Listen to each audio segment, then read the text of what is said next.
let's go with the Audi single frame grille, black styling. You can also get black Audi rings and this Ur Quattro citation from the first Quattro model actually. Here then the matrix LED lamps with a beautiful turning indicator also in the cascading style and more black accentuations in the lower part. This color is called Ascari Blue. The BMW styling actually, I think styling wise, it just looks most screaming out in a way here, especially with the M Sport Package Pro, where you can also get this dark frame around the double kidney. The standard M340i would also come with like gray accentuations, and here the C43 vertical fins in the special AMG front grille, which also is wider in the lower part than in the top part. This color here is called Hyacinth Red. Yeah, it's a little bit strange because in the configurator you only find the Patagonia, but you can also go for custom orders. And here the lamps, also with a very interesting daytime running light. The turning indicator not as spectacular right here. This then also the digital light, also with adaptive high beam function and so on. Which one do you find best from the front styling? Tell me in the comments.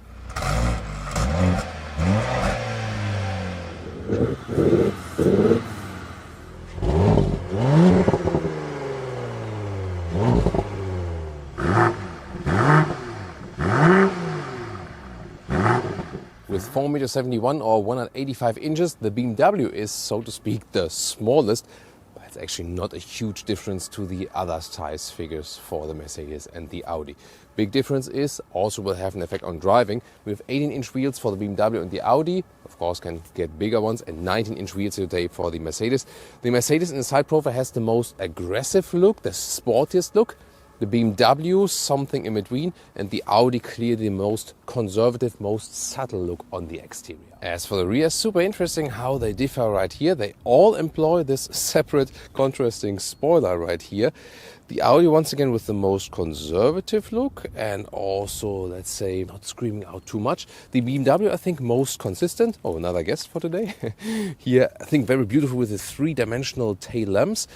And the Mercedes is the most screaming out one, but they all employ fake exhaust. Worst with the Audi, of course, than in the EU diesel trim. It is better than in the petrol trim with the Audi, of course, where you have a real exhaust. And here with the BMW, something in between, because you have this outer tip. And with the Mercedes, these are not the real pipes. The real one is also on the inside. Key fob comparison, Audi, BMW, Mercedes. They all have something. The Mercedes one is the most elaborated one in a way, also the heaviest one, but then it's also thickest in the pocket actually. The BMW here, the slimmest one. Which one is your favorite? BMW seating position, a lot of headroom left, definitely also for tall people. The steering wheel here also with the manual control, also very smooth indeed. The seats so far so good. This new curved screen, two screens then in one unit, but then you still have a manual volume knob, and also here in the lower part this control knob right there that you can also control the infotainment system while driving. I really appreciate to have that. The infotainment system itself is actually quite quick indeed. Also has a useful car internal GPS, and the Apple CarPlay integration is really large. Instruments come alive like this, and then you can also switch here to different layouts. This is a more, let's say, modern digital approach. And I don't know about you, but here this new shifting lever, I think a BMW needs a proper shifting stick and not this, yes, clean solution, but it's just tiny. Mercedes door closing sound, also very good. You see a lot of high gloss piano lacquer is being used, so it looks quite cool. But when you then look in detail, the other ones look more elaborated. This is the AMG Performance seat. Stiffer, slimmer, and also more bolstering. You can also get the normal sport seat, which would be standard. Seating is not too uncomfortable, although this is quite stiff from the bolstering, more comfort than in a normal comfort seat. But here also I think that the seating comfort is best with the Audi. Steering is actually quite cool here with the microfiber and also the two horizontal spokes. But then again, also hashtag capacitive BS at the steering wheel. Interior overview with the Mercedes, most screaming out also here from the design. Vertical layout, big difference to the other ones. And here in the C43 we also have this carbon fiber decor right here. What I found very cool is that with the Mercedes you can drive and also select then the driving modes at the steering wheel directly, that's the easiest here in the test.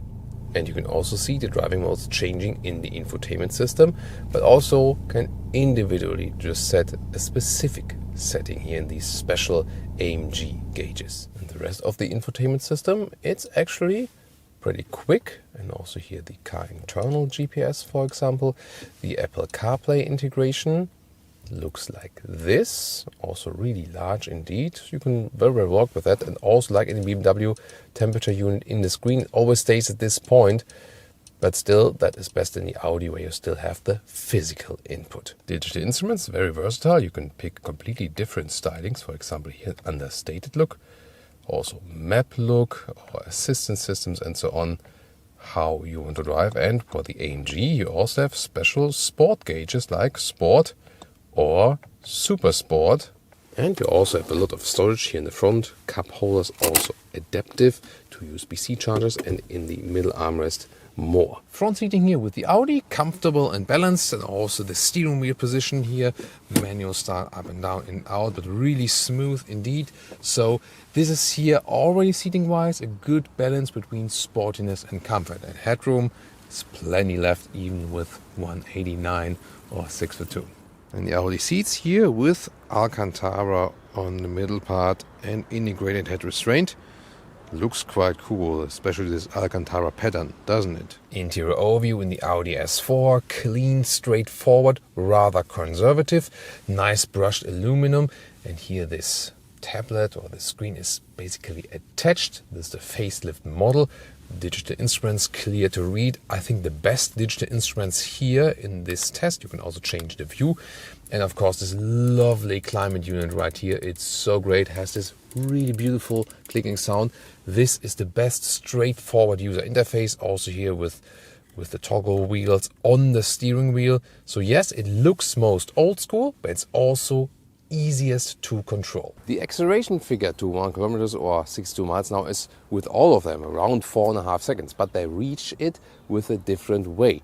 Here the Mercedes goes 4-cylinder now, really. Here you can see the stability or the strut bar or dome strut.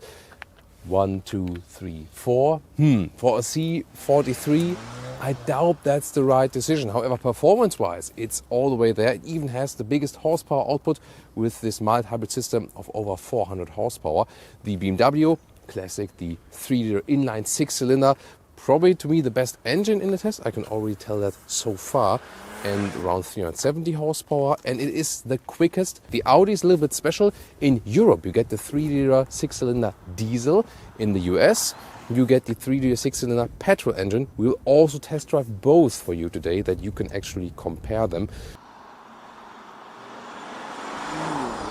Welcome to Thomas's Comparison Driving Lounge. Starting with the M340i, putting it in Sport Plus and also in the S shifting mode. And we'll get on to the German Autobahn for the first acceleration. Let's go.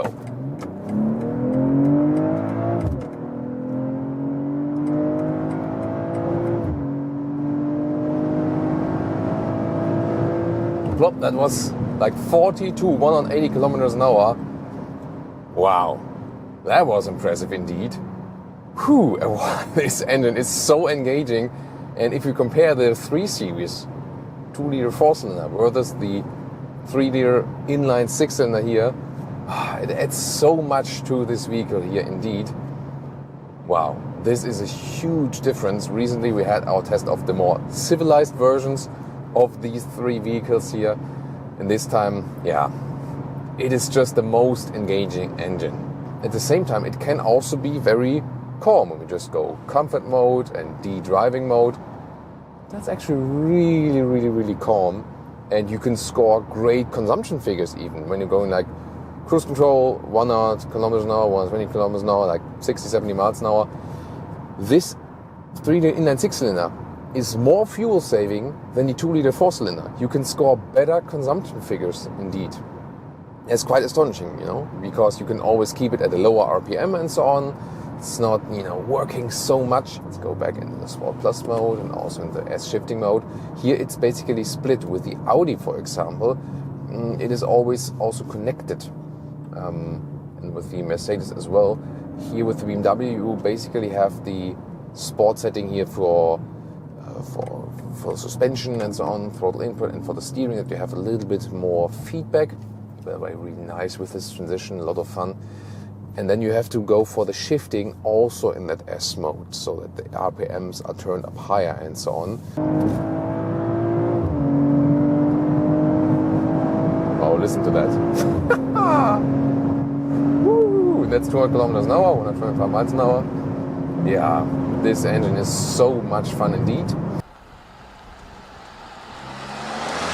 And now the Mercedes. Let's go to the Sports Plus mode and accelerate it out. Let's go.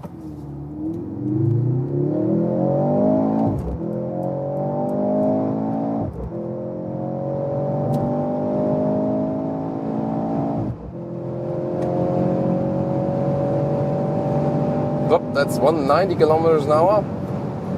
That went also very quick indeed. So pure performance-wise, you are not missing the 6-cylinder. The sound we're hearing is, of course, emulated. It's not that it would not be emulated in the 6-cylinders, but here it's just, let's say, more emulation. So yeah, the big question is here, is it worse when you know it's fake? Yeah, that might be also a question for other fields of life.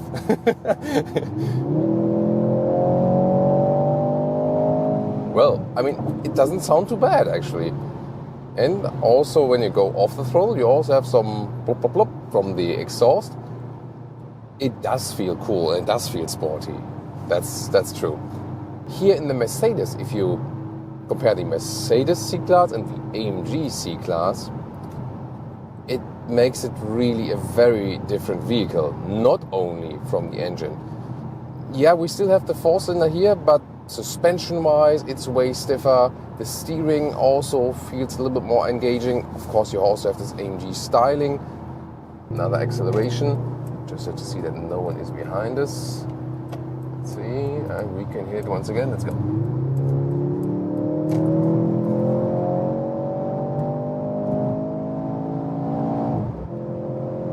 170. Wow, suspension is really rough in here. Woo! Yeah, this is actually the roughest suspension in the test. Been wondering about that. Interesting. So really less compromise. So whereas the Audi has biggest compromise, sportiness and comfort and balance, BMW then more in the sporty direction, and here, yeah, the Mercedes feels kind of sportiest. Also here lane change at higher speeds. Well done. It's actually also reasonably silent in here as for the wind noise, so good noise insulation in the C-Class, also a lot of fun. So I have to say, fun-wise, you don't miss the 6-cylinder. What about the Audi?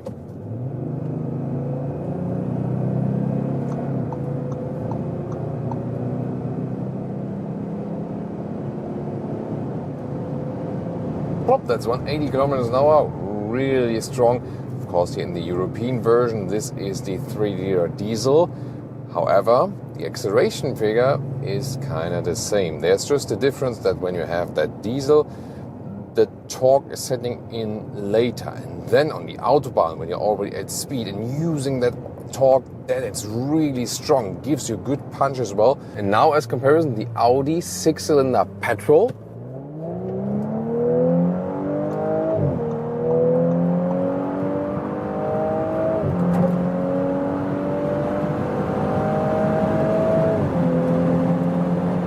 That's over 180 kilometers an hour. Yeah, both have good punch. Also the 3 to 6-cylinder diesel, but this, just has this V6 petrol note, and it's just more lively from the low RPM area. And yeah, that would actually be then the cooler choice, definitely, and also then comparable to the M340i from the BMW. So yeah, it's definitely a very, very tough choice. The question is if sportiness is the most important to you or more the balance between sportiness and comfort. Also check out the video of the non-performance versions of these vehicles, or maybe also the Mercedes C43.